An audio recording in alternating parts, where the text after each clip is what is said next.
the seagulls follow the troll, it's because they think sardines will be thrown into the sea. Thank you. And as we say now in my country, they brought the buzz and they left the buzz in front of the goal. And the guy's talking absolute nonsense. Never heard so much rubbish in my life. Normal men. What do you mean, normal men? We're just innocent men. I'm telling you, don't back down, double down. Don't back down, double down.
Yes, here we go. It's the Monday Club on a Tuesday again. Yes, I did 2 weeks detox, and I got some good news yesterday, and I was out celebrating, to say the least. Jonathan, I'll never grow up. How are you?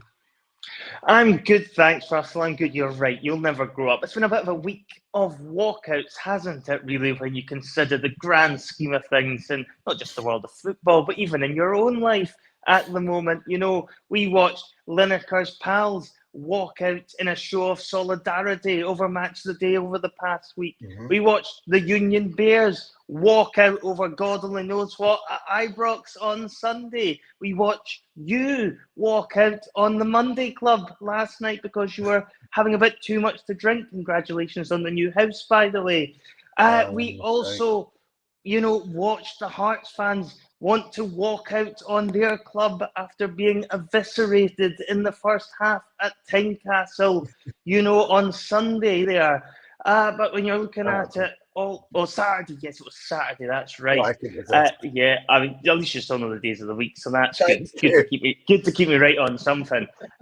You know, when we're looking at everything else, there's been a lot of walking outs going on over the past 7 days. One thing's for sure, though, Celtic walked on into the semi-final of the Scottish Cup. And let me make one thing perfectly clear, Russell, that when we're talking about walkouts, Scottish Cup semi-final, it won't be a case of walking out, it'll be a case of lights out from Mickey Beale and the Rangers 11 as we put the lights out on their season as we secure the treble by moving one step closer to getting the Scottish Cup in the bag. Love it, mate. Love it. Good to hear such optimism, Jonathan. Good play with the walkouts as well. Yes, I walked out on my detox and I ended up in the pub. I was in the pub yesterday, man, for like 12:30 in the afternoon. That was me. I got home at 9 o'clock this morning. Standard. Yeah, I know. I'll never change. But yeah, I mean, the weekend, you're absolutely right. We took a step closer to the Scottish Cup. The draw's been made, so let's get stuck into that. Before we do, though, we'll do all that good stuff, which means, remember, if you've not already hit subscribe yet, there's over 3,460, I think, have already became members. So join them by all means. It doesn't cost you a thing. If you want to become a BOYCE'S member, that is $1.99, but it's totally optional. Our members in the chat consist of the likes of Scott Cameron, Danny, Ian McIntosh, D Mac, Ali, Stoned Outlaw, just loads of folk, mate. Jim Dolan, loads. So, big shout out to you, but it's totally optional. The content's always free. If you want to give us a wee share, then out, brilliant. And if you've not hit the thumbs up button yet, why not? Do it right now. Gets the bus busier. There's 76 already on this 24-hour late bus. Also, piesports.com, a tasty Jonathan 12.5% discount at the checkout. When you delicious. Carry on.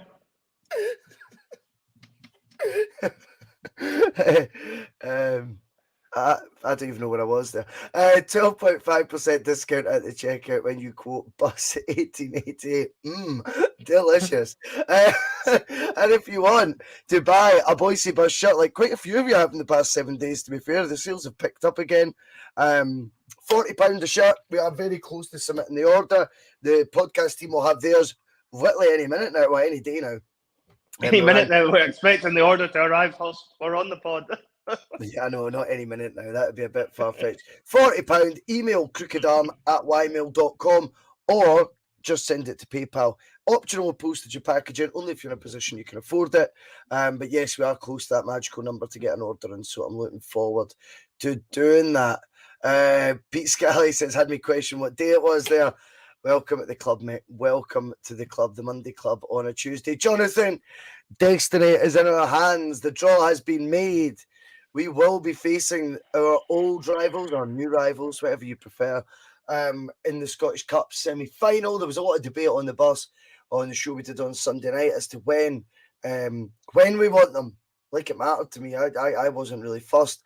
I could see that obviously some people thought, you want them watching us win another treble, make it the final. For me, I didn't care. I think you need to beat the other better sides in the country if you're going to do it. If that means playing Hearts, then Rangers in consecutive rounds in the Scottish Cup, I'm all for it. And I'll be honest, I think from their point of view, I think they wanted to dodge us till the last possible minute. So I think the draw comes with the same expectation for Celtic we've got going in every game. For them, their season's riding on it. Oh, absolutely. I think it was always going to come down to Celtic and Rangers. It was just a question of when it was going to happen rather than if. Given the teams that are left in, with it being Inverness and Falkirk, the other two that were in the hat for the semi-final draw, I had really no doubts that Celtic and Rangers would have taken care of them if they had been kept apart. So it was either going to be a case, we're going to meet them in the semi-finals, or we're going to bump into them in the final. I'm quite happy to play them and knock them out in the semi-finals, finish their season a wee bit earlier, makes no odds to me. Happy to do that, happy to oblige. I think, from a Rangers standpoint, I think they knew they were going to have to get past us if they were wanting to win the Scottish Cup and vice versa. I guess from their point of view, it saves them having to put up with us lifting another trophy in their faces, because the way Celtic are playing at the moment, I'm, very confident going into this cup game that Celtic will get the job done. I think the League Cup final proved that there are levels to this game, and Celtic are a couple of levels above their old rivals, despite the fact it was only a 2-1 win. I felt we were very comfortable in that game. I don't think Rangers have been shown anywhere near the performance levels that Celtic have shown since the World Cup break. So it's all looking good signs for us. I can't see anything other than a Celtic win there. Although we've always got to guard against a complacency a little bit, Russell, because we do have to remember they did do us in the Scottish Cup semi-final at this point last year, as I'm sure some of them will be more than happy to point out. But from my point of view, I think I'd rather just get them done and dusted. It makes the cup final as well a bit more of a relaxed affair if we do take care of business, and the fact that it's a Falkirk or an Inverness who, on paper, should be a fairly straightforward game. We know the game isn't always played on paper, and upsets do happen, but I would suggest if Celtic get past Rangers in the semi-final, you'll be looking at one of the biggest upsets in a Scottish Cup final of all time if whoever wins that other one wants to go on to win the trophy. Yeah, I mean the draw's so lopsided, isn't it? You know, the top two teams in the top league against two championship sides in the other semi-final. It's quite weird. That's League One. Falkirk's League One. Of course. I forget Falkirk's League One. I just always associate them with being the championship. You're spot on. I just got beat off the park. Yeah, they're not even going to get automatic promotion from League One because Dunfermline are top of that league, as I'm sure you know. I think me and Dunfermline are done, Jonathan. We're just going to shake hands on it in a week's time and just say thank you. Completely. Instead, you're getting relegated back to Stirling Albion and League Two awaits. That's it, mate. That's it, honestly.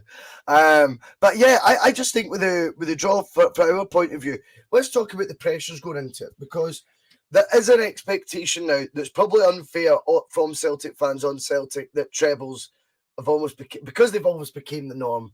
And it's not because Celtic fans are doing it deliberately, but the expectation actually just rises. And, you know, some of the language you hear when you talk about Neil Lennon's campaigns and stuff, chucked away a treble here, blew that treble and all that. And I'm always like, you know, we'd only won one in my lifetime up till Brendan Rodgers took over. Do you know what I mean? I was 30 then. Do you know what I mean? So, like, 29, Danny. Or Chris, whoever it was that was slagging my age last week in the chat. Someone was like, well, he's claiming he's 35 still. It was Danny or Chris. A first name. I said, I fucking remember everything. But yeah, I mean, so it'd been, you know, they were few and far between. Of course, we do the quadruple treble, and suddenly it becomes like, when's the next one? Hey, we've got a good team in the park. That should instantly mean it's a treble, Jonathan. Of course it should. With that, becomes a degree of pressure attached to the fixture that wouldn't normally be there. I totally get that. Now, that doesn't mean though we carry the greatest burden going into the game of said pressure, because I actually happen to subscribe to the logic that their season rides on this game. Their summer, they're pre-planning for next season. They're buying from the supporters. Their season tickets, Jonathan. Everything is hinging on them having some sort of optimism going into the summer, something to hold on to. That is far greater a pressure than us dropping, you know, potentially not winning a treble, but winning a double. Oh, shit. Do you know what I mean? I think that sort of pressure is a healthy one to have. What was it Jota said the other week? A healthy anxiety they have right now. He thinks it's all fun games because they put pressure on themselves, because we hold ourselves to a certain standard, and trophies will follow with that if we meet those standards, I think.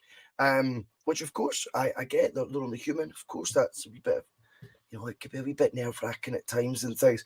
But for a team that don't even know if half those players are going to be there next year, so it's not their concern, you know, how the summer pans out for a lot of them at Ibrox. It's not their concern, you know, whether they've got a trophy in the cabinet for a seat for going into the next season that they won't even be at the club. I think all the pressure is on that Rangers team, but not because necessarily their players will totally get that, because there's so many people in no man's land in terms of contracts and stuff. I think it's a bit of a perfect storm.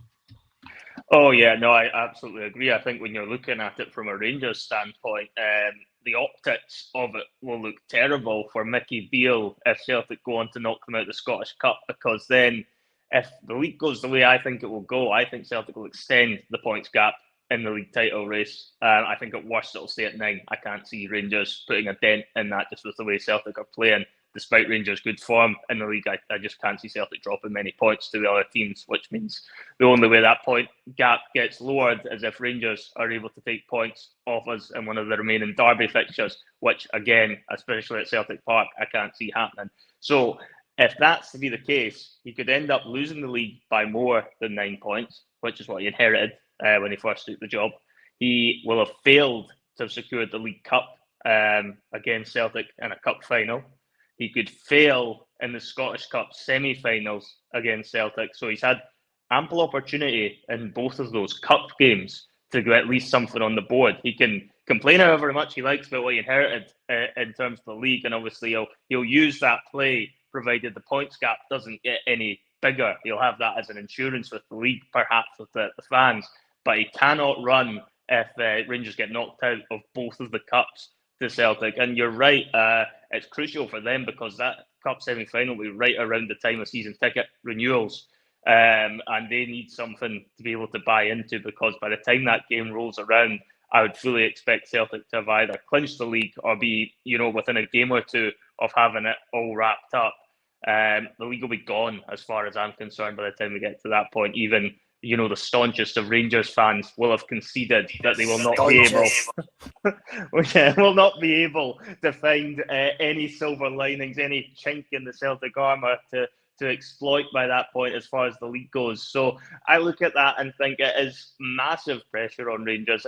If the worst was to happen from a Celtic standpoint and Rangers were to beat us in the cup semi-final, we're still going to have the League Cup there, we're still going to have the league title, and we've got all that Champions League money as well to console us with. It's not going to be the end of the world whatsoever for Celtic, but from a Rangers standpoint, this is massive for Michael Beale, because if Rangers are to lose and Celtic go on to win that cup semi-final, it won't take long into the next season until, the Wolves are at the door for Mickey Beale. And if Celtic get themselves ahead early on in next season's title race, he'll be shown the door. He'll be given his jotters because he'll have already failed so far in this half of the season. And the summer, I think, will be very bleak for them without that money coming in as well. So it's big from a Celtic point of view. It's massive from a Rangers point of view is how I look at it. Yeah, I think you're right. I mean, as I've always said, the season for us will be shaped by what we've done in the league. We've won it with such dominance. I was going to say at a canter, but it's not even been... Celtic have never cantered at any point. They've been fucking relentless in this title pursuit this season. That's why we sit having only dropped games at points in 2 games. The thing is, that'll be what our seniors remembered fondly of, and if we were to go out in the semi-final or not win the final, right? We'd look back at it and go, that league campaign was a shambles, how good that was. Oh, and we had the wee bonus ball of stuffing them in the final of the League Cup, right? Then, obviously, if it's a treble, brilliant. We look back at the season as, wow, fairy tale stuff and all that carry on. Amazing. For their point of view, I think they go out the Scottish Cup and suddenly that is Mickey Beale's on his watch. It'll be the 23 league games he was in charge of. That's the majority. It'll be he was in charge of the whole 10 Scottish Cup campaign.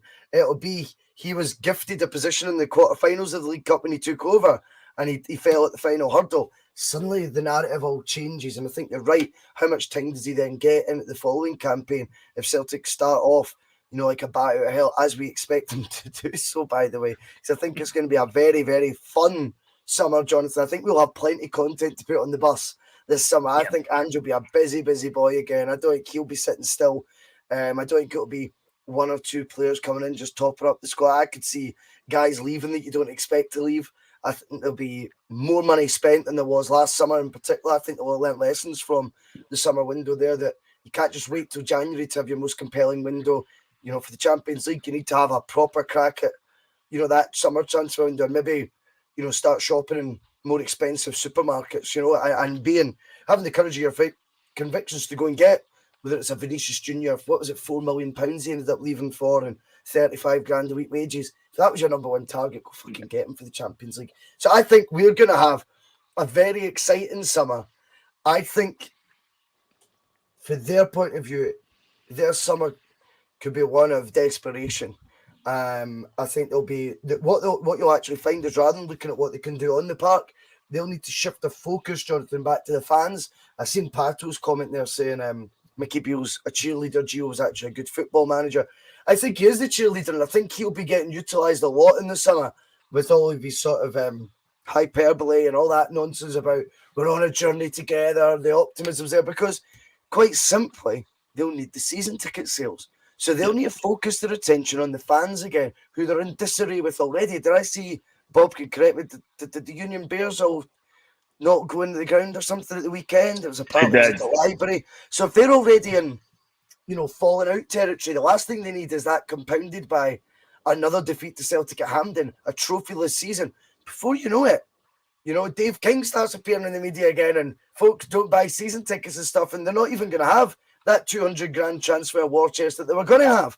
So I just feel for us, we've got everything to gain, not a lot to lose, right? Because I think we'll define our seasons and we'll look at the season in different ways, and we'll focus on the positives of that league campaign, the plaudits, not the points in the Champions League, the League Cup final win over your rivals. We'll focus on all that good stuff, Phil. We'll focus on all that, right? And we'll be in a good place because we know there's more guaranteed Champions League group stage ahead. Right? How do we beef up the squad? How do we strengthen it? And all the excitement we still carry, even if we were to lose in the Scottish Cup semi or the final. They lose. So I just think, I don't know what means, but it means something like I think their summer becomes a lot trickier to, sort of to convince the masses that they are headed in this right direction, and that buy-in's going to be very much more tricky to get. Now, notwithstanding that, these games do bring an element of pressure, as I say. But we play them before that in the league, and it's at home, Jonathan. If ever there's to strike that blow, I fancy. I'll be honest. I fancy us to cuff them at Celtic Park anyway, right? I just do. I think that game's set. That's already written, that script. Do you know what I mean? For a 3-4-0 job. Do you know what I mean? A bad scoring at least two of them. And I do feel like with that game being the trailer for this match or the rehearsal or whatever, that's how to strike a blow even before it. I feel like, once that point gap's, then you're talking double digits. Suddenly the inferiority complex really seeps in, and I think it's all there for us, to be honest with you. I think they could put on a brave face now. I know Bob's good at that, but they must be shitting themselves. Oh, 100%. I mean, I think you're looking at the game at Celtic Park in the league, and I think for them, that's almost a case of damage, limitation. If they can manage to get at Celtic Park for the draw, even given the current league standards where they need to win, I don't think they'd be overly upset about that. I think they'd be almost celebrating it like they were back in Brendan's days when Clint Hill scored a late goal for them and they're out partying as if they'd won the game at Celtic Park, where they just got a one-each draw. I think we're kind of back in that sort of territory. Is that Clint Hill? Clint Hill? Was it Clint Hill? I think it was Clint Hill. And they were celebrating the 1-1. Clint Hill, yeah. I think it was Clint Hill. Celebrating the 1-1, and they were like cheering with the fans and that. That was banter, eh? Like that. Yeah, They didn't even realise it. They didn't even realise like how what he was doing, man. Says it all. Yeah, I think it's bordering getting towards that sort of stage again where they would actually celebrate almost getting a draw at Celtic Park. And you're right, if they were to get cuffed, which, all sort of indications point to the fact that it's very much a very real possibility, particularly at Celtic Park. It's happened twice in just over a year that we've absolutely cuffed them at Celtic Park. There's been nothing in the game since Mickey Beale's taken over, particularly the last one, that suggests to me that at Celtic Park that they are going to be able to lay a glove on us unless we have a very bad day at the office. And, if we are to go on and cuff them, like a lot of us expect us to do, then that sets the tone for the Scottish Cup semi-final. And you're right, it will almost be a case of, as Steve Clarke once said, bye-bye Rangers, because, if we end up doing them at Celtic Park, I think we'll do them in the semi-final, because that inferiority complex will have been built in to Rangers by that point. I think we should get that in the intro, Jonathan. What do you think? We should get bye Rangers. Remember he said that, and then he realised what he'd done. Like the mask had slipped in. He went, "Oh, and bye Celtic too." I was like, "Steve, you didn't even mean that." we all know exactly what you meant there. The venom when you said it. We know what you meant. But yeah. Back to the actual Rangers game. I think, I think if we do them at Celtic Park, they're gonna get done again in that Scottish Cup semi-final. And by that point, we've almost got them in a bit of a vice grip, similar to what Brendan Rodgers had them in for a number of years, where they just could not work us out and find a way to get the better of us. And I think those days could very well be coming back, because, as you say, Celtic go on to win the league this year. They've got the extra Champions League money. As you and Terry touched upon after the game on Saturday, if Celtic decide to go all in on the Champions League, which I think they have to do to make sure that they're showing to Postecoglou that they have bought into his vision and keep him happy, and obviously prove they've learned from previous mistakes when they didn't do that with Brendan Rodgers. I think they have to go big in this window if that is indeed what Postecoglou wants, which I think he will. Then that will then increase the gap further into next season because Rangers will have to do a full rebuild. It's not surprising that I think in that League Cup final they also had 8 or 9 of the same players that played in the 2019 League Cup final. It was something around those numbers. So their squad is massively needing revamped, and they're not going to have a pot to piss in when it comes to actually the finances of it unless something drastically changes, because there's no player in that Rangers squad that is going to go for big money, which is the other benefit Celtic have as well, is that there's so many assets in our squad. Not that we're wanting to sell any of them, of course, but naturally bids are going to come in over the summer and we might find that we end up selling one of our players. But if we do, they're going to go for serious money on top of that Champions League income. So Celtic are in such a strong place that they could go on to dominate Scottish football again for many, many years if we get things right in the summer. And Rangers could again be left completely in the dust. So a lot hinges on the next few games in terms of writing the narrative in this derby and how the Postecoglou-Beale saga is going to play out. Yeah, definitely. I mean, I think it's a saga for one guy, not the other. I think it's a stroll in the park for one, and the other one's turned it into all the drama. Do you know what I mean? Which makes it all the sweeter when they end up with egg on their face. Monty was in the chat earlier. Always a big shout out to Monty, and he was saying, all the focus should just be on the Hibs game. I get that, Monty. I think for the players' point of view, that's exactly how their attitude will be Hibs this weekend. From our point of view, we're going to look a wee bit ahead when the draw's just been made. Do you know what I mean? But I think for the players' point of view, they won't give it a second thought. They'll be acutely aware, Jonathan, that it's in the distance. It's it's on the horizon. But I think Hibs, of course. I agree, Monty. That'll be the only point of their focus. Scotland squads, Jonathan. There was a wee bit of chat in the WhatsApp group chat today.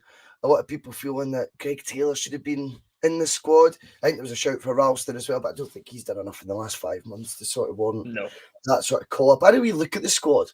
And I think for Greg Taylor right now, he's probably pretty unlucky in terms of the position he plays.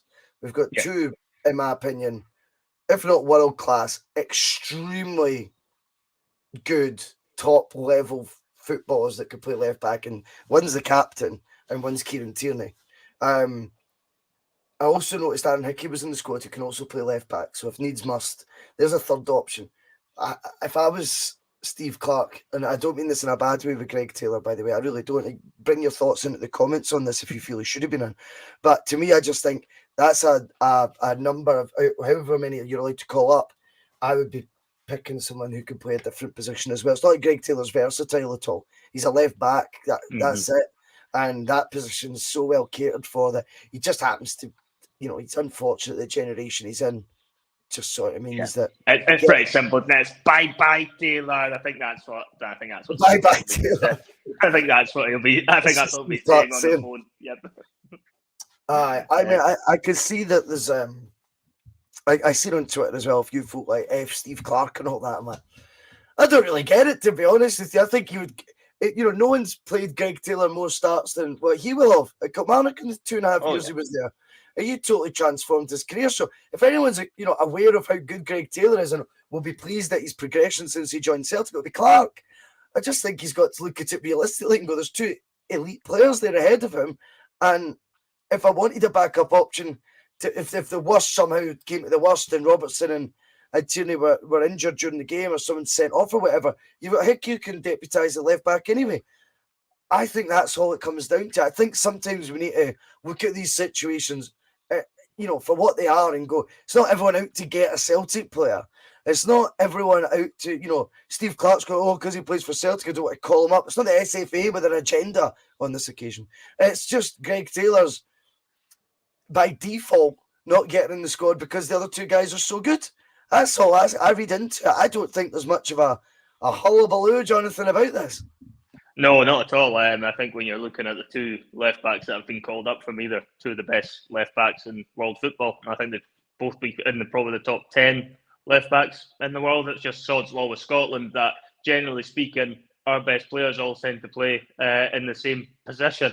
And yeah, I think Taylor's desperately unlucky because, for example, if he played on the right-hand side of the defence, he would get a game, no problem. He'd absolutely be in the squad. I think from Clark's perspective, I think he's called them up into squads previously. So there's certainly no ill will there with Steve Clark. I think he's just looking at it objectively and looking at these games and thinking, what is the best chance of getting the wins on the board against Cyprus and Spain? And he's naturally going to go for the two players that are playing for two of the best clubs in England as well. So it makes absolute sense. I know what people might turn around and say is that Tierney's not had a lot of game time at Arsenal, and it looks like he'll be on the move, possibly to Newcastle in the summer. More money for us, by the way, so extra dosh that we didn't mention. But I think when you're looking at somebody of the quality of Kieran Tierney, whether he's getting a game or not, when it comes to Scotland, you have to take your best players, and Kieran Tierney is an elite footballer. There's no two ways about it, and he would comfortably be in the Celtic starting 11 if he was still playing for us, even over an informed Greg Taylor at the moment. I think it's an interesting one when you're looking at the full Scotland squad. Russell, obviously, Callum McGregor is the only call-up, probably the only one that realistically in the Celtic squad was ever going to get called up when you're looking at the other Scottish players. You've only really got Ralston, as you touched on, and obviously Forrest, whose race looks run as far as international football goes, I would suggest. But obviously we've got Callum McGregor going to these games. I know a lot of fans probably aren't as keen on these international breaks and find them a bit of a hindrance. Have you got any concerns with, Celtic players being called up for these games? If Callum McGregor was potentially to play in these Scotland games, pick up an injury and then be out of, say, the next games in the league, miss the Rangers game, miss the Cup semi-final, if he was to pick up a serious injury, would that be a cause for concern for you, playing for Scotland? I'm a bit torn on it. I'm not the most overly patriotic person. I know Dad was. He really was. I'm not crazy as well, because I still think one of the ambitions that footballers have in their careers is to represent their country and stuff. And I find it quite difficult to be just completely in the camp of, as long as it benefits Celtic, do you know what I mean? I also want Scotland to do well at the same time. I'm not like, do you know what I mean, cutting about in a kilt, do you know what I mean, on a Wednesday afternoon, Jonathan, or anything like that. But maybe. But, I'm very much of the mindset that if they've not been called up, I can see the benefits from a Celtic point of view. If they are called up, so be it. That's, your players are getting recognition for performing well in a Celtic jersey. They get that international recognition. It's a compliment to them, and it's probably keeping them happy because they want that international recognition when they're playing for Celtic. We talk all the time about you can't attract players to Celtic because the league, etc. But if that's getting sort of balanced by Champions League football and still being called up by an international team, that sort of softens that blow and does make us more appealing. The more internationals we've got, the more players that look at us in the future that could be potential signings and go, could you still, does your international team still call you up if you're playing at a club like Celtic? If they do, that makes us more sellable. So there's two sides to it. I think at times it's a wee bit self-centered to be like, no, just everyone playing for Celtic. But I do get that. I do get it as well. I do get it. But for me, I think, what do I think Greg Taylor's feeling right now? I bet he's disappointed, put it that way. Yep. So put your in the shoes of the player. If they want to be playing for their country, then I want them to be playing for their country. Do you know what I mean? It's that's that simple. Does it come with risks? Of course it does, mate. Of course it does. And Patrick McLaughlin's coming in saying, you'll be interested to see if somebody might either called up for Japan again. Of course. And again, we've got to look at this from a different perspective here. We might all breathe a sigh of relief if it's only Maida called up for Japan. But the flip side is, Rio Attack is 25 now? He's playing the best football of his career. If he's not getting in the Japan squad at Celtic, of course he's going to have someone, he'll want to represent his country. He's going to have someone in his ear going, it's because you're playing Scotland, son. That's why you're not in that squad. You need to be in one of the big 5 leagues. So you can become more vulnerable to losing players if they're not getting that international recognition as well. Sometimes we've got to look at the bigger picture as opposed to, they can't pick up an injury over the next 3 weeks if they're not away for international duty. Okay, but long term, they might be actually a bit effed off that they're not getting these sort of call-ups when they feel like their form is warranted and all of it, and they might start looking around them and going, is this because of where I play? Is this because of the league I'm in? and before you know it, managers get a chap on the door and requests to leave.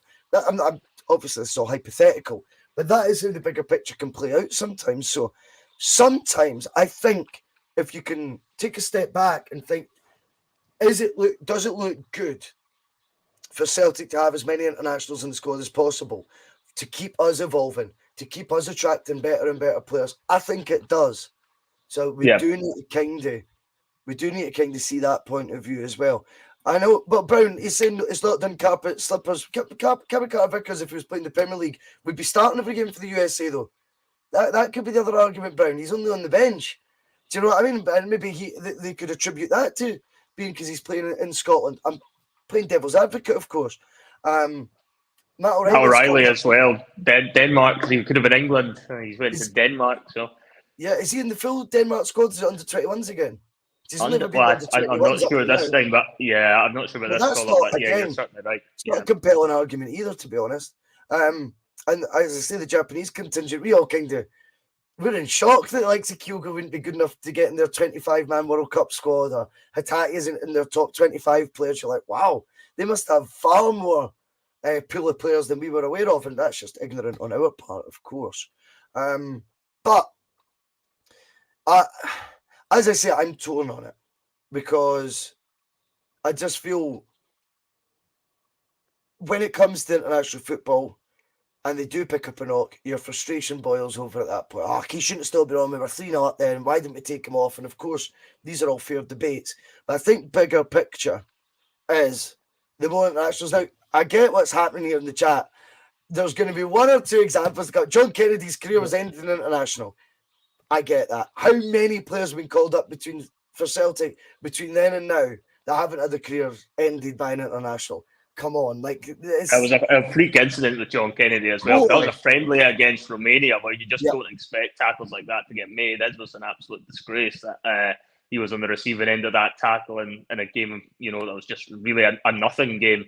So you would have expected the risk to be relatively low when you're playing friendly games. Of course, competitive games, generally the risk would be a bit higher because there will be a bit more of a competitive edge to it.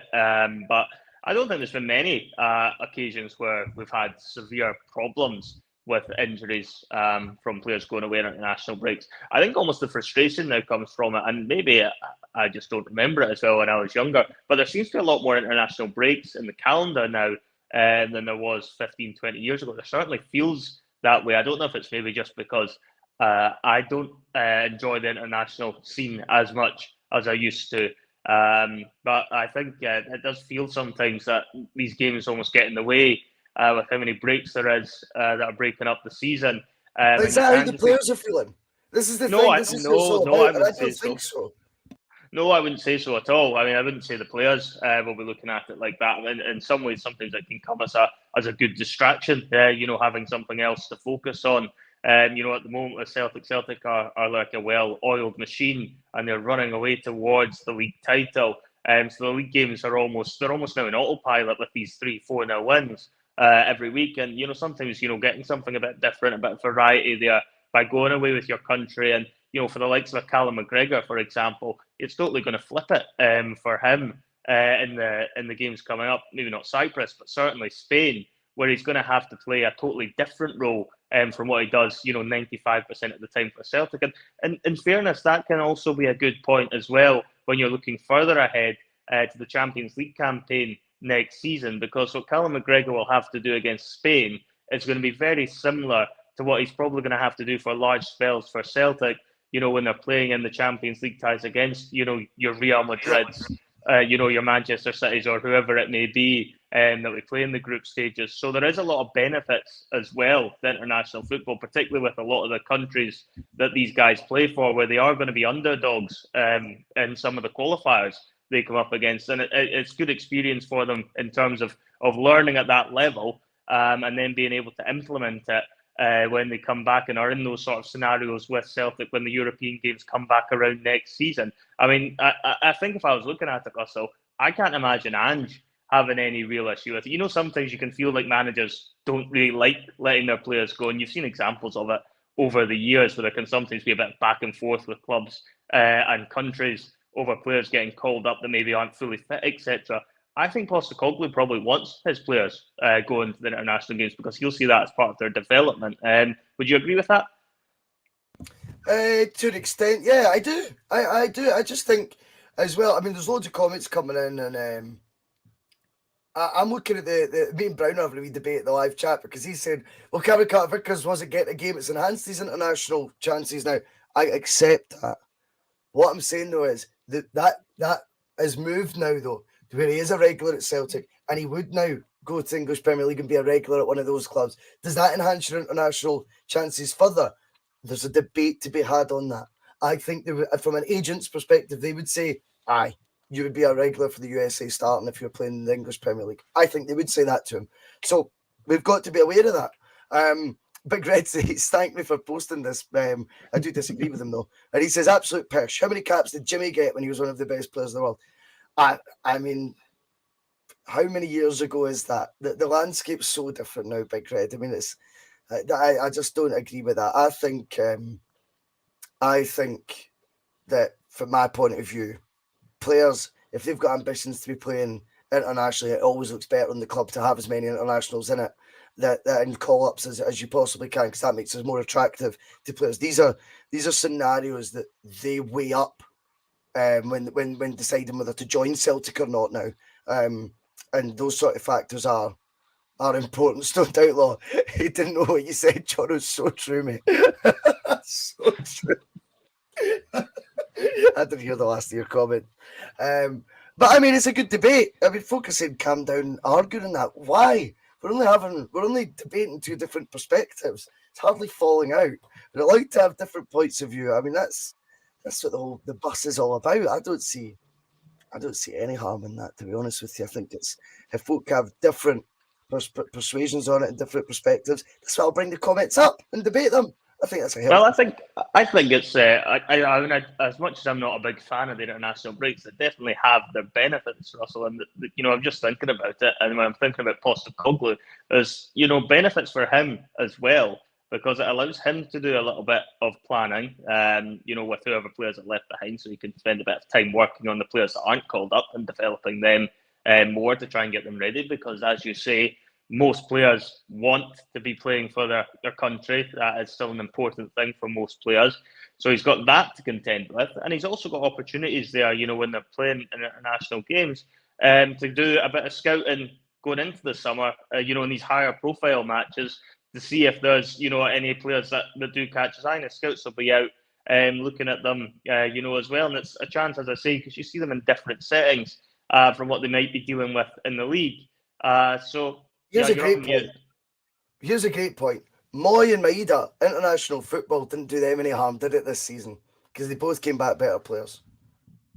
Absolutely. Well, Aaron Moy, I think, is a perfect example of it. Maeda, I think, definitely got a lot of confidence for playing for Japan as well. But I think if you were looking at one player who really benefited from that World Cup break, I would have to say it was Aaron Moy, because I'll be honest, I was unconvinced before the World Cup as to how much of a good acquisition he would turn out to be. I thought he might have just been a squad player. I think he's went on to prove both of us wrong, and many others to boot. And he's now proved himself to be an important first team player. Was excellent again on Saturday, as he has been really most weeks since the World Cup. So there's absolutely benefits for players going away and getting that benefit of playing international football, getting some minutes in their legs.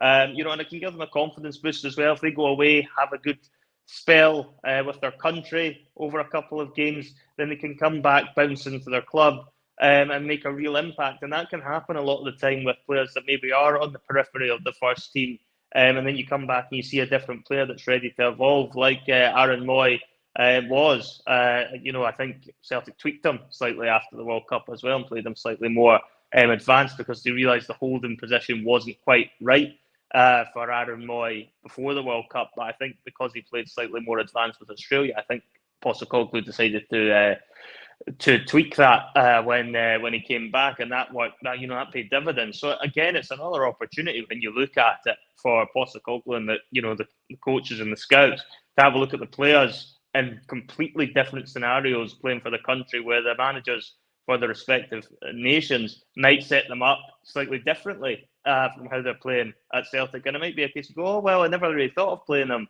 in that position, and they might well be able to do it. It's quite interesting with Moy and Maeda because, as I say, I think Moy's came back and played a more advanced role since the World Cup for Celtic, and he's thrived in that role because he wasn't really made to be, the number 6 in the holding position. But when you look at Maeda actually played up front for Japan, but he makes such a bigger difference out wide. So I do think there is things that Postecoglou looks at when they're away on international duty and takes into consideration where players end up playing. And then, either looking to adapt it if he thinks it could work, or in the case of Maeda, I think he's doubled down on the fact he sees him more as a winger rather than how Japan played him through the middle. What about this one for Patrick before we go in at Sutton Death? I mean, you've got to win tonight, mate. Was Ange correct when he replaced Rogic with Moy? Now, I would have said right up till Christmas, fucking no way. I know Rogic hasn't maybe set the header alight. I think he's had a few moments, shall we say, at West Brom. I don't know. In fact, I don't really know in the last couple of months, to be honest. But when he was doing good things, it seemed to be getting a lot of traction on social media. I've not seen any wee clips recently, so I'll take from that he's maybe not as involved. But Moyes turned his form around massively. Again, I think he got man of the match again at the weekend. You can only praise this guy for what he's done. You can only, doff the cap and say, do you know what? He's got the right attitude. He wasn't fit. Was he elevated to the first team maybe ahead? I think we could probably still say there's a bone of contention there. The other guys that weren't fit weren't afforded as many minutes in the park as what Aaron Moy was. Was there bias involved in that? That was the sort of chat at the time. Or was it just an absolute unwavering belief that he was going to be a total asset to what Ange was doing throughout this season, and he had to do that. He had to get him those minutes because he knew he was going to be a key player for him in the second half of the season. Actually, believe it or not, replacing O'Reilly in the team and no one bats an eyelid now. And the first half of this season, if you'd said Moy over O'Reilly, I would have said, "Fucking God, no." Do you know what I mean? But has he been right there, Jonathan? Rogic leaving at 29 years old. Moy signing at 31, 32 on a free. For me, it didn't make much sense at the time. I didn't think it was a compelling bit of transfer business when I look at it. I didn't think it was much of an upgrade. The heads begin to turn a wee bit on that. I think Moy's more suited to Ange's system. Whilst he might appear slow on the ball or off the ball, and he might seem like he's not 100 mile an hour like a lot of our other players' characteristics, we have to also say he's a massive cog in the machine. He's been brilliant for us recently. And do you know what? He'll have been acutely aware of all the doubters, not myself. I just mean all the doubters that he would have had. It's never fazed him. He seems to relish the challenge. He's been brilliant for us. There's just no getting away from it. And I don't say it through gritted teeth. I say it almost wryly smiling because I didn't see it coming.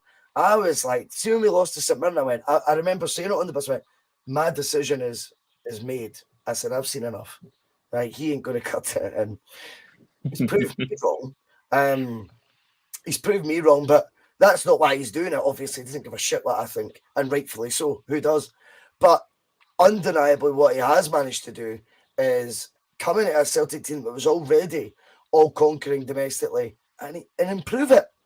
That's the remit when you're signing for Celtic. Can you get in that first team and can you make it better, even from a position of strength? Not enough of our players have been able to do that. Aaron Moy, the free transfer, in his 30s, hadn't kicked the ball in 2 years, miraculously has been that guy that was signed in the summer and has improved and has become a staple part of our first team. None of the rest of them have managed to do that. None of them. Yeah, Aaron Moy, who's done it, he deserves a hell of a lot of respect. Johnston came in January, of course, but from that summer window, no one else has been able to have the impact in the first team that Aaron Moy's done. So I've got to hold my hands up and just say, fair play to you, mate. And now you'd be worried if he was to pick up a knock or something like that, especially on international duty. But if he was to couldn't resist. If he was to pick up a knock now, we'd be like, shit, no Aaron Moy. Okay, we might be happy with O'Reilly coming in and content with that, and that shows squad depth. But Moy would be something that you're now looking for in the team sheet. That's a turnaround and a half, and I think all the praise goes to him. Yeah, absolutely. I think when you look at Moy and Rogic, there's one thing they both have in common. I think it's thick skins and the ability to just block out the noise that can sometimes be drumming up around the stands when things aren't quite going right for individual players. Celtic Park can be a difficult place to play when things aren't going so well for you. But they're able to take that on the chin and progress. And Aaron Moy was somebody who a lot of people, I think, weren't overly impressed with pre-World Cup, and the jury was well and truly out. I think if most people had been told that Aaron Moy was going to turn out to be somebody you might have this conversation with as being a better upgrade on a Tom Rogic, in like September, October time last year, I think most people would have laughed you out the door. And that's a testament to how far Aaron Moy is now came. I think when you look at Moy, he offers a lot more of an all-round sort of game for Postecoglou and the Celtic team. Tom Rogic was extremely good at finding the pockets of space, and you always knew he had a moment of brilliance in his locker when you got the ball to his feet. You just never knew exactly what Rogic was going to do. But I think in terms of the defensive side of the game, Aaron Moy offers an awful lot more. Moy's probably more involved in the actual build-up of the team, but he's also now proven that he's got a knack for scoring goals. You can tell he's not overly phased because he's quite happy to take the penalties now, and I think he's scored every one he's taken, which we've been badly needing because we've been missing a fair few up until that point. I think Aaron Moy has proven all of his doubters wrong, and he is now a very important part of the team, so much so that going into that League Cup final the other week, most people are clamouring for him to play because they knew what he would bring to the team in a defensive standpoint. And I think I quite like about him as well is he's got a bit of dig about him too, and I think he can kind of take the sort of rough antics of Scottish football as well. So I think when you're looking at the full thing, Postecoglou was probably right in terms of chucking him in to get him those minutes. I still am a little bit suspicious about the fact that I think he did it because he's Australian and he was trying to get Australia ready for the World Cup with one of their better players in Aaron Moy.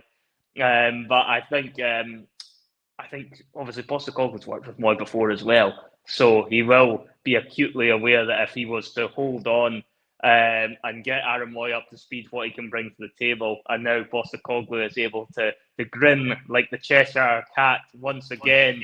And I can see Phil McGinley in the background, right? So I can see his wee thumbnail. He just burst out pissing himself laughing there when you said acutely aware. That was pretty funny. I just watched him rocking back laughing there.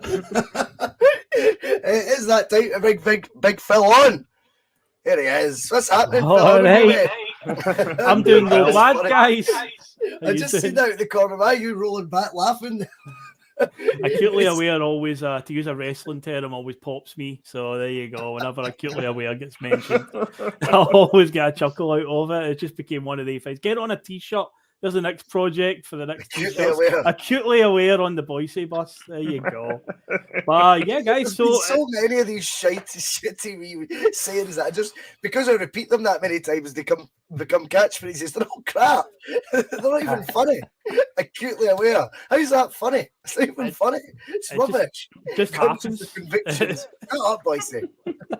Oh, dearie me. Yeah, it just seems to happen along the way. The more you say it, just you'll get used to it. So we're waiting on it happening. But yeah, acutely aware. It's a staple now. Infamous catchphrase now.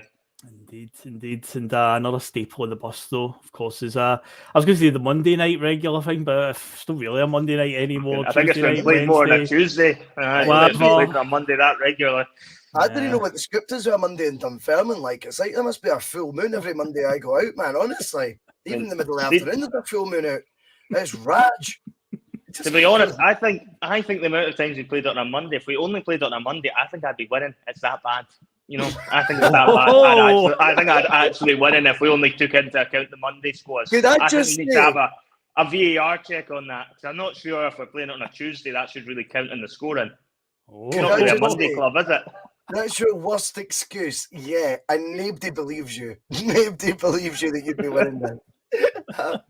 Apart from Polymorphous. He does. He says Jono Mania is about to run wild on Russell. There you go, mate. Tonight, guys, I come bringing some news for you regarding the finish date for Sutton Death. So the last set of league games this season is the weekend of the 27th and 28th of May.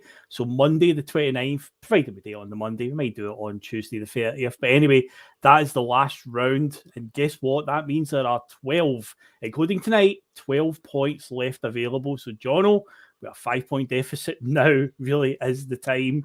But yeah, 12 more points available, including tonight. So 29th of May is the finish date for this season of Sutton Death. There you go. So the target is there now. This is becoming more of a case of who's going to win first, Russell or Celtic in the league at this rate if I didn't get my finger out. At least you know it. At least you know it, mate. At least you know it. Comments are off, by the way. Yep, yeah, I'll just get all the aesthetics all set up just now and all the music and stuff like that. Let's just make sure that's all good to go. So come on. Yeah, you're going to need a good few of them. Come on. I think that's all I need. I need that guy in my life at the minute. The guys flower in Scotland. Yeah, I need some motivation. That's before international football games, Jonathan. It's not acceptable. Oh, so next week it will be okay then to do that. It's quite, I mean, you talked a lot about national football tonight. It's quite interesting that guy got a mention of Ronnie Brown from the Corries. Fucking don't tell me you're going to be fucking all of his songs. That's Sutton Death tonight. No, nothing at all like that. So so you can hear me, I can hear yous. Nobody in the comments is saying that the music's too loud or anything. It seems to be okay. All the background's all set up, so we're good to go for another round of Sutton Death. So, as I said, it's a 5-point deficit just now. Now is the time, Jonathan. So, Russell, of course, you won last week. First or second, mate? We'll go first again, mate. We'll go first. Okay, that does. Right, so tonight's question is in relation to a recent episode on the BOYCE'S, something that we talked about on Bustalgia just this past Friday. So how much attention were you paying, Russell? And Jonathan, I hope you watched the episode. Although, to be fair, we didn't give away all the answers in it, but we talked about Neil Lennon's third season, talked about that Champions League campaign and the victory over Barcelona. So it's one of those guessed and the players that were in the squad. So there's 18 answers. So tonight I am looking for any player that was in the matchday squad that beat Barcelona. So there was 11 players started. There were 7 on the bench, so 18 overall. And I can tell you right now, I don't usually give you clues, but the bench is an absolute riot. That's all I'm going to say. I knew there was a curveball. I knew the bench riot. riot. Yes, it really is. So, Russell, whenever you're ready, just step on up. Fraser Forster. Oh, starting at the back. Start at the back. Start at the back. See if he goes left back next. I will go for Victor Wanyama. Yes, indeed, of course. Yep, no Miku. Miku, yes, indeed. That's correct. Tony Watt. Of course. I mean, come on. Come on! Come on! Samaras. Georgia Samaras, of course. Scott Brown. I think so. I'm not playing it. No. Georgia Samaras was the captain that night because Scott Brown was not in the squad. Oh my god, man. Oh no, Jono. Oh no. Advantage Russell. Oh, it's fucked then. Kelvin Wilson. Kelvin Wilson. Yes. Adam Matthews. Yes, Adam Matthews was indeed in the squad. So am I right in saying that, hold on, I believe if Russell gets this correct, that's it? What at the climax? Oh boy, right? Why am I now thinking about it? Izagiri. No, Emilio Izagiri did not play. Now, if you remember right, Russell, on Friday night, Liam said Adam Matthews playing left back because Emilio Izagiri was playing. So, that's Jonathan, right. You've got a lifeline, mate. You're back in it. You've got to score this to take it to Sutton Death. I will say Mika Lustig. Yes, we are into Sutton Death then. So, a maximum of 5 more guesses each, and if not, we will do a tiebreaker question. Oh boy, that was dramatic. That one. You let me off the hook, Liam. Let me off the hook, Russell. Wow. Joe Ledley. Joe Ledley was indeed in the squad, yes. Effie Ambrose? Yes, Effie Ambrose was indeed, yes. Now we're getting down. Now we're getting to the nitty-gritty. Oh boy. James Forrest. James If in doubt, Forrest. guess Forrest. Well, to be fair, he usually is a good Oh, option. no! But guess what? He is not tonight. James Oh, Forrest no. was not in the match as well. So, Jonathan, you're in a position to get Oh a my match God, I've got a needed chance. win right now. But as I said, we are down to that right of a bench, pretty much. Oh, Christ. Not I'm all not of it's sure the about- bench that's left, but you know. I'm not sure if this is right, but I'm going to say Chris Commons. Chris Commons, did he make it that night? We did have a lot of injury and suspension problems, and I can tell you, Jonathan, Chris Commons did indeed play that night. You have won. Yes! Come on! Come on! There you go. I thought of Commons. I didn't think he was in that team. Commons was now. Do you want to hear the ones that you didn't get? As I say, the bench is a riot, and I wouldn't have expected you to get some of these. So Charlie Mulgrew was only first team player. These didn't get from the starting 11 that night. Oh. Now, of course, when in doubt, sub goalkeeper's always a good one to guess in that era. Lucas Zaluska, of course, he's always Zaluska written down. pretty safe point. Marcus Fraser was on the bench that night. Wow. Defender. Oof. Paddy McCourt was on the bench. I had the court written down as well. John Herron was on the bench. Oh. Wow. Berham Kyle. They would have been a decent shout. Kyle, McCourt, Zaluska is the three I've got written down. Oh. And the final one, the final sub, Dylan McGeoch was in that squad. Yeah, So I told you the bench was a bit of a riot, but I got that. Jonathan, you needed that badly. You've got it back to 4 Phew. points with now 11 points left on the table to play for between now and the 29th of May. There we go. So that concludes another very exciting round of Sutton Well Death. done, mate. You needed that. You needed that. I did need that. I did almost get your beat on as well, so I'm The glad I score is didn't. now 13-9. Yes, so there's 4 Right, points stop in it, it. and there are now 11 rounds left, so 11 points left to go. There you are. You You'll get a see lot that of love, every week. Jonathan. You get a lot of love in the comment. The Yeah. fight back is on. The underdog. From a Everyone viewer loves an point of underdog view, we story. need it to go the distance. From a viewer standpoint, we need it for the excitement. I just But want to get still, it wrapped up as soon as possible. I'll be back next week better. I'll be better than that. I've got another 17 days now of sobriety, Jonathan. You won't be able to stand a chance in the next few weeks. Nah, I think I'll be okay. I think it's actually when you're drinking, you're more of a problem to me, to be honest. It's that alcohol. It's that alcohol that helps you somehow. Some sort of performance enhancing drug when you're on the alcohol.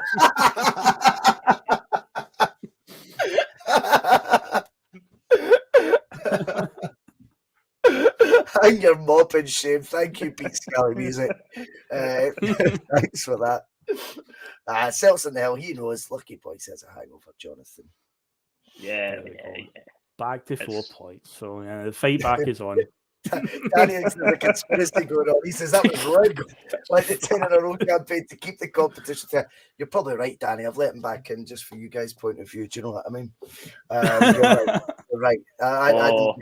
yeah, I'm only cheating. I'm only teasing. Never heard of the story of turtles in the hair, Russell. Slowly and steady, it wins the race eventually. Fuck that. Rather be in the race fucking at 100 mile an hour. I'd spectacularly fail. That's what I'm all about. Slow and steady's not in my sort of unit, mate. I've never done anything slow and steady.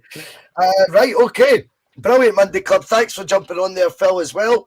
I know it's Tuesday, but brilliant to have so many comments and all that. Remember, hit the like button before you go. Subscribe, slag my hair, all the usual stuff. Buy a shirt, fucking all that stuff. Anyway, enjoy your week. There is no breakfast bar tomorrow, purely because I'm actually free and available, but nobody else is. So we'll just leave it. We'll bring that back the week after.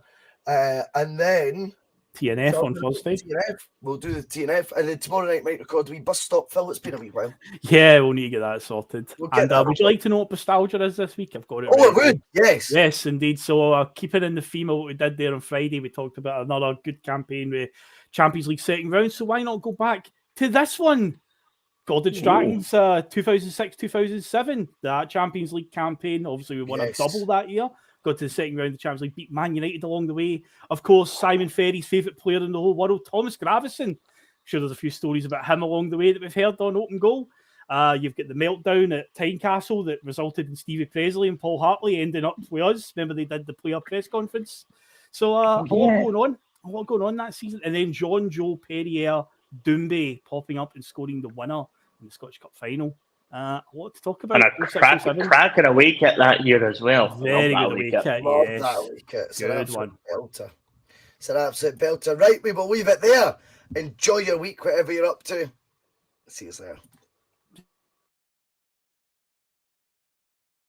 Well, you've all that stuff at the start. You know, they won't be playing Tina Turner on the coach on the way home, will they?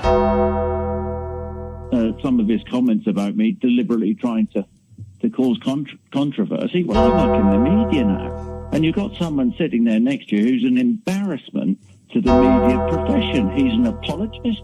He's a charlatan. He's a Rangers puppet. He's a cheerleader. That's what he is.